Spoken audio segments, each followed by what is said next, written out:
the best way, the easiest way, and really the fastest way to get strong results for everybody is to work with the people you're already working with. Like I said, our biggest time investment is trying to find good cases to work on. And your licensees are innately good cases to work on. Welcome to the Transfer Files, inside the world of federal innovation. This is your insider's look at how federal laboratories bring groundbreaking technologies to market. I'm your host, Andrea Nelson. In every episode, we'll bring you insights and expertise from throughout the world of tech transfer. Today, we're joined by David McFeeters-Krone of Intellectual Assets, which supports the Center for Advanced Technology Solutions, or CATS, through the Manufacturing Extension Partnership, a nationwide network that supports small and medium-sized manufacturers. In this episode, we dig into what business development looks like when you're stuck on a tough technical problem, the kind that can limit production, hold back competitiveness, or stall growth altogether. David shares how his team helps companies define the challenge they're facing, identify the right technical resources, and make meaningful connections with partners who can help, including federal laboratories, Manufacturing USA institutes, and the broader MEP network. We'll also explore why federal labs are such a valuable and often overlooked resource for companies that need specialized expertise, facilities, technologies, or research capabilities that they don't have in-house. Let's get into it. David McFeeters-Krone, thank you so much for being here today. It's a pleasure. So let's start with your background. What led you into tech transfer? At the time, I started my career at the MIT Technology Licensing Office. I was in Boston, a recent grad physics major, and I found the advertisement in the Boston Globe. And I was actually shocked to get the interview and even more shocked to receive an offer. The office is full of MIT grads, and besides the director, I was the only non-MIT affiliated individual in the office, professional. Wow, that's probably a big compliment.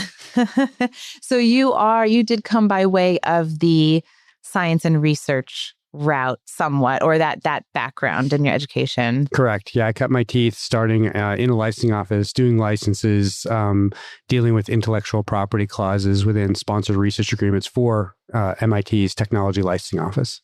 Okay. And so from there, what was the evolution? So at that time, I left Boston and there was an opportunity in Pittsburgh where NASA had previously funded 6 regional technology transfer centers, and the Mid-Atlantic one was in Pittsburgh.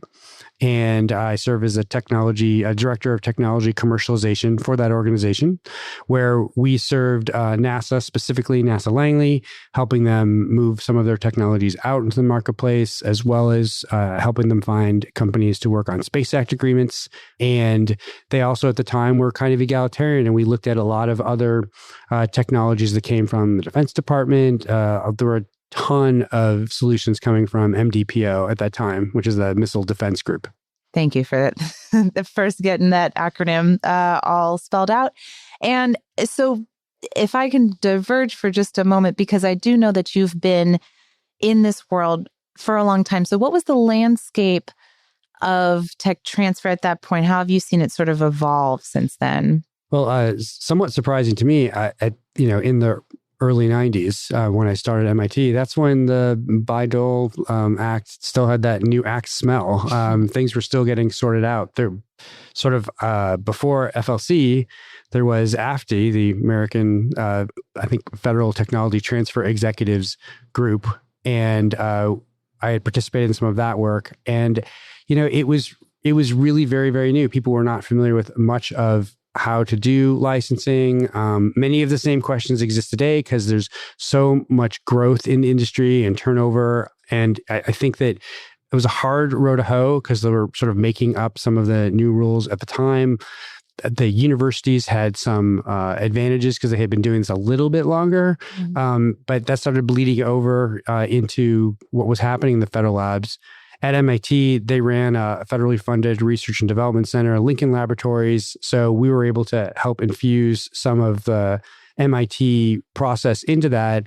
And the director, John Preston, who spoke at the annual meeting, as well as my boss, Dr. Christina Jansen, were very active in helping move the industry forward. And so it was a really exciting time to be part of that. And then also, again, within the NASA program.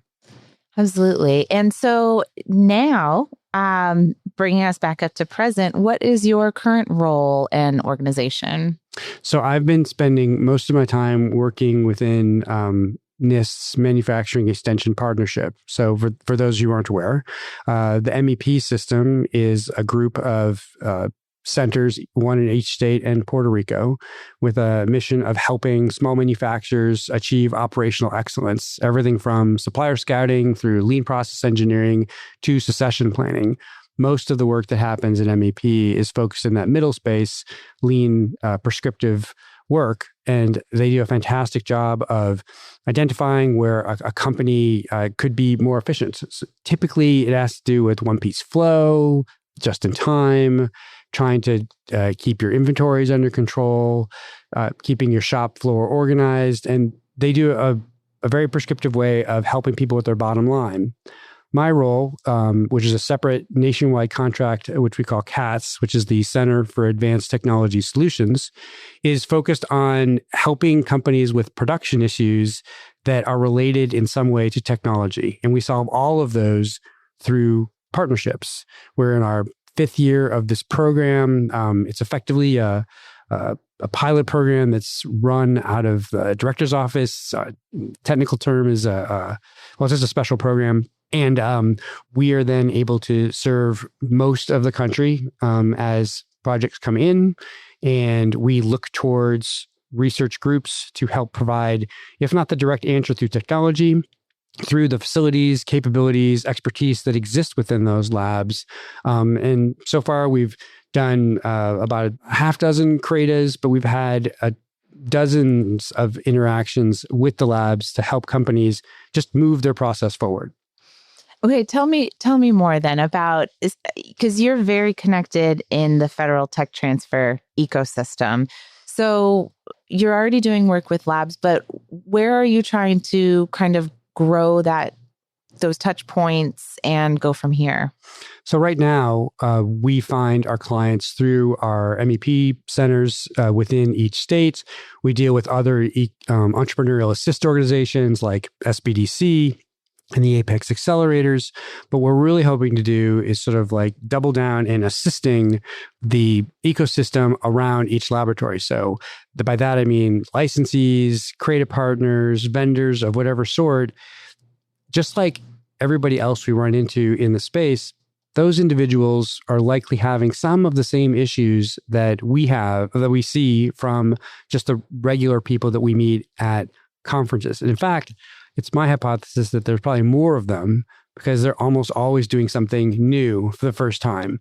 And also, it's new technology. And generally speaking, if it's a new company, they probably aren't as familiar with some of the manufacturing opportunities that are out there to sort of get them over these humps. They've been able to do things at the bench level. Maybe they've been able to pilot up a little bit, but they don't know how to scale. They don't know who the vendors are, and they run into issues, sort of collectively just yield issues, unable to produce at scale that is necessary as fast as your respective agencies would like. And we would love to be able to work with you and those groups in a more global way in order to help them faster. Our slow point, our sticking point is getting good cases, our marketing of our services to people, getting the work done relatively fast. Usually the problems that we're trying to solve are hard for the companies themselves because they're focused on different things. It could be, they're working out their own, research issues, and they plus have to deal with payroll and insurance and quarterly issues that come up all the time. Whereas we just laser focus on the issue at hand and go find the solution. And are we talking about across all sectors and types of technologies? That's correct. We've been able to help companies in pretty much all of the technical areas. We do tend to see a lot of things in materials because we are making things, joining things, which would include composites, metals, 3D printing, subtractive methods as well, machining. Again, also in aerospace, we've had some biomedical, also some just agricultural related technologies.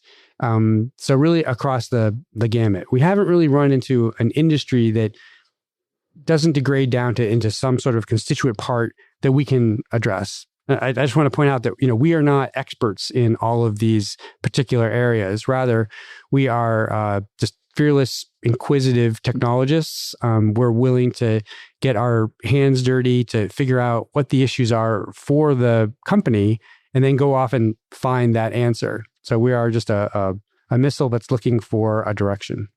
Are there any common denominators or threads across the companies that you see ending up most successful after working with you, or the ones that you're able to really hit the ground running with?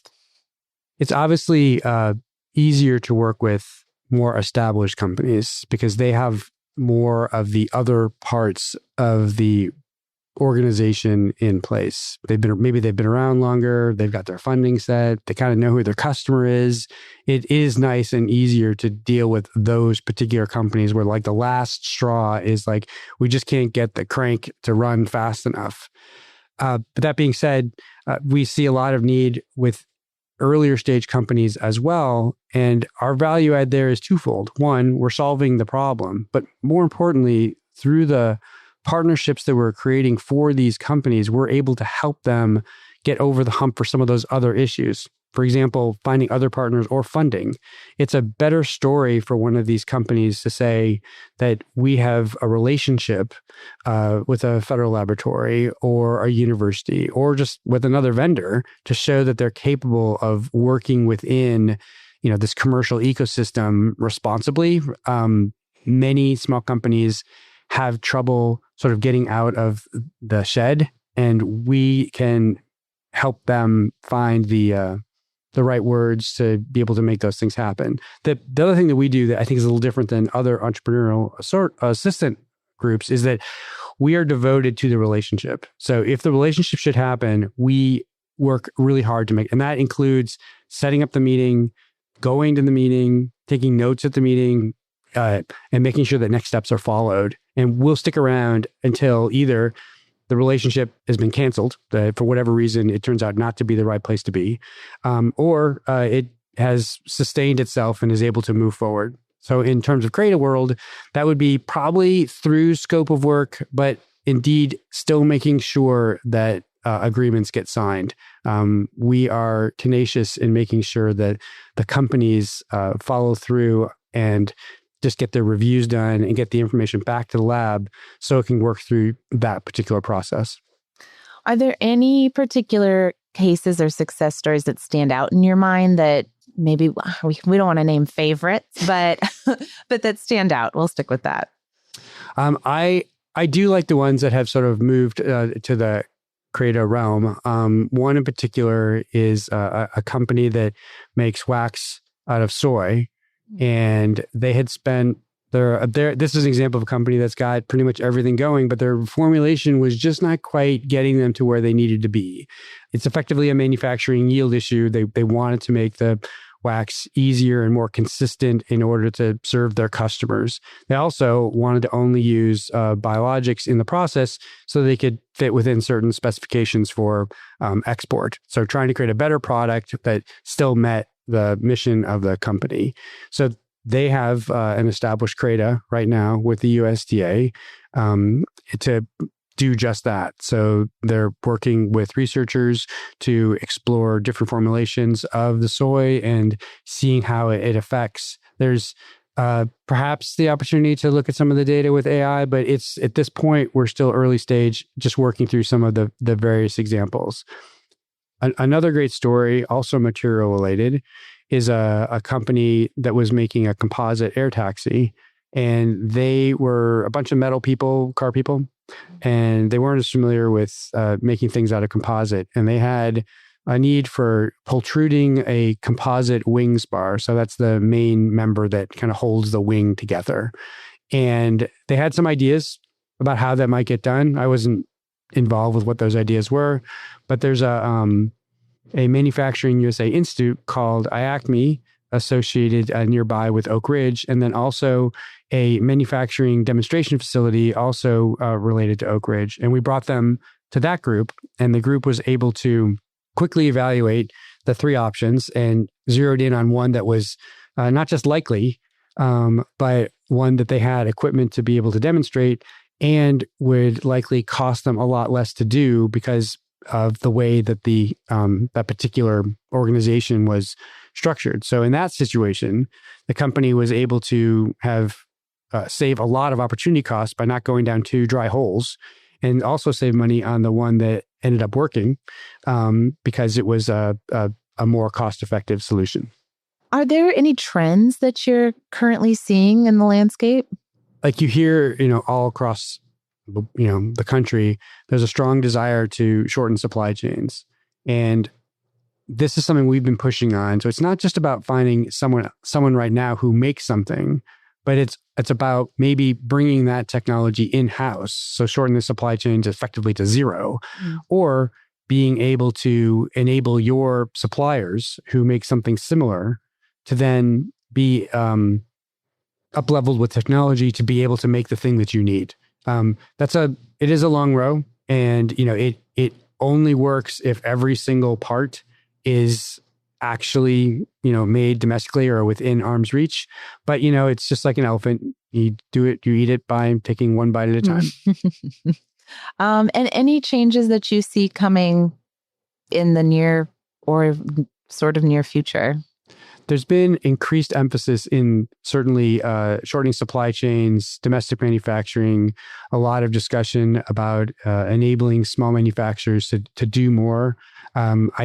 I hear a lot about, and there are some new grants presently out from the SBA. I think that what I'm seeing is a realization that some of the requirements that we need to service Defense Department and the other procurement groups within the U.S.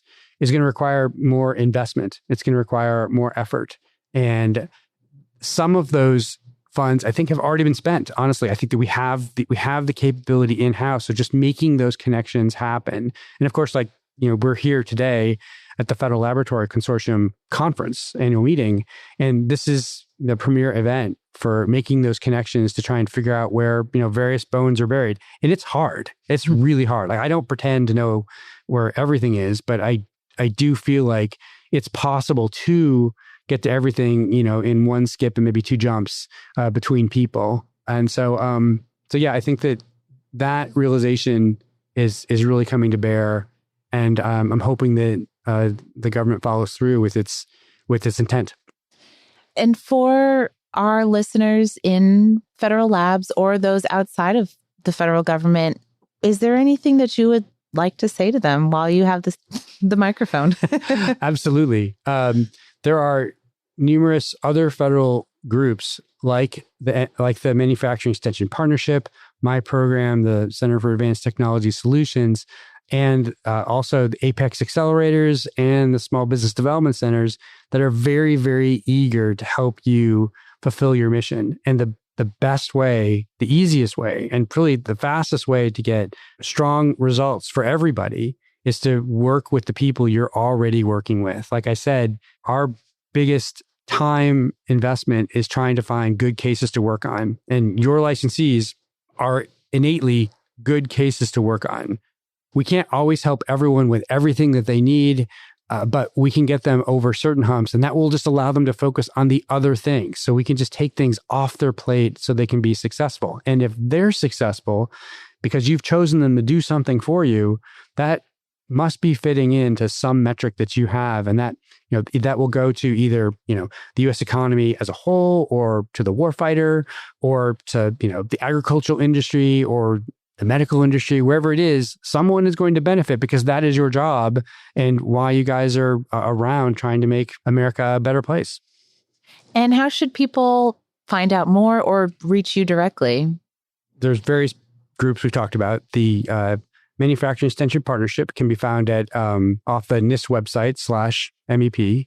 Work about the CATS program can be found on LinkedIn, or you can find it at off of my website, which is intelassets.com/CATS, CATS, or you can contact me directly. And the best way to get to me is at my email, which is dmk@intelassets.com. And I look forward to hearing from you soon.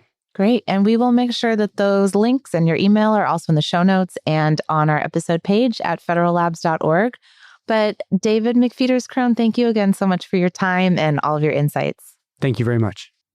A special thank you to David McFeeters-Krone for joining us and sharing how business development, technical matchmaking, and partnerships can help companies overcome difficult challenges and find new pathways to growth. This conversation is a great reminder that federal technology transfer isn't just about moving inventions out of the lab. It's about connecting people, problems, and capabilities. For companies facing technical hurdles, Federal Labs offer access to world-class expertise, facilities, and technologies that can help unlock the next step. And for Federal Labs, these partnerships are a chance to see research applied in ways that support U.S. manufacturing, strengthen competitiveness, and create real-world impact. If you want to learn more about federal technology transfer, available lab technologies, and partnership opportunities, visit federallabs.org. You'll find matchmaking tools like FLC Business, educational resources like the Learning Center, upcoming events, and so much more. Thanks for listening and spreading the word about this podcast. Tell your friends and colleagues about the podcast and leave us a review and rating because that helps other people find us. Subscribe and listen to all of our episodes on YouTube, Apple, Spotify, or your favorite podcast platform. Check the show notes or the episode page at federallabs.org for links to more resources and information. Thanks as always to our producer and digital marketing manager, Carly Dunow, graphics manager, Danny Batchelor, web content and systems manager, Jess Klein, and the FLC staff and community for your support. We'll see you back in 2 weeks on Transfer Files Tuesday. Thanks for tuning in to the Transfer Files, your insider's look at federal tech transfer. Don't forget to like, subscribe, and stay connected for more episodes exploring how hundreds of government laboratories and countless industry partners are driving innovations that shape our lives.